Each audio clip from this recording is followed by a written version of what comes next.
Pursuing troublesome debts is expensive and time-consuming for lenders. In the first 6 months of this year, UK banks and building societies were forced to write off £3.2 billion in bad consumer debts for various reasons. Now, rather than chasing them, they're increasingly selling them on to specialist debt purchasing companies. It means we end up owing money to someone else. First Credit claims to be one of the largest debt purchasers in Europe. The company has spent £240 million buying £3 billion of debt from a range of blue-chip British companies, including all the major banks. First Credit says it's acquiring 12,000 new debtors every month. And if someone genuinely can't pay, they say they're sympathetic. There are many vulnerable debtors. It may be the old, it may be people who have a serious health issue.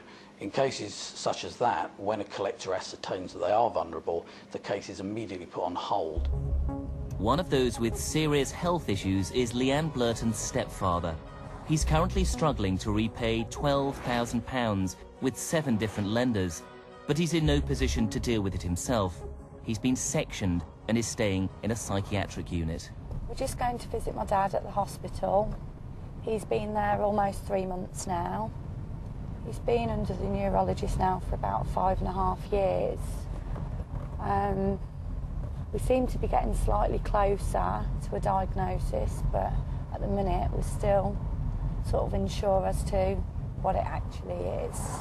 His creditors have been sympathetic, suspending repayments, all apart from one, that is, First Credit. They're continuing to take £54 a month, even though he's very definitely a can't pay rather than a won't pay. We helped Leanne record her dealings with First Credit as she tried to get the account frozen. What we'd need from you is to send in some kind of doctor's note or proof of documentation or something, just so we know that that is actually the case. And then so would you like a copy of the section? Yeah, I mean, anything like that, that would be absolutely fine, then we can just do it straight away. Right, OK. A relieved Leanne emailed a copy of the section order to First Credit. A week later, and she was back onto them, only to find the goalposts appear to have moved. You have to send all the documents. Yeah. Which proof of the illness? You asked for a copy of the section form. Section form and draft, not the section form. We need the proof of the illness as well.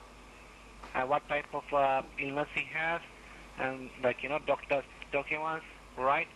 I sent it last Wednesday. Last Wednesday, but we haven't received anything so far. I actually sent it via email, and I did have an automated response from your email address. Right. She sent them a copy of a section document, proof he's detained in a psychiatric unit, but now they want to know exactly what's wrong with him. The doctors don't know exactly what it is that's wrong with him. He has neurological problems. Yes, that's nothing to do with mental illness, isn't it? Mental health illness, isn't it?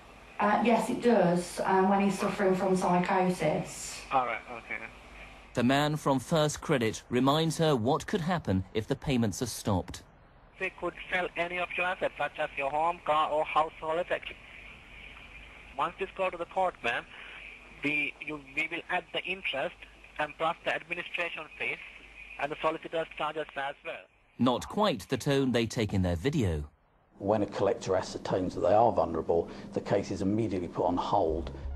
Consumer charities say once our debts are sold on, it's the new owners who are more aggressive in their pursuit of non-payers.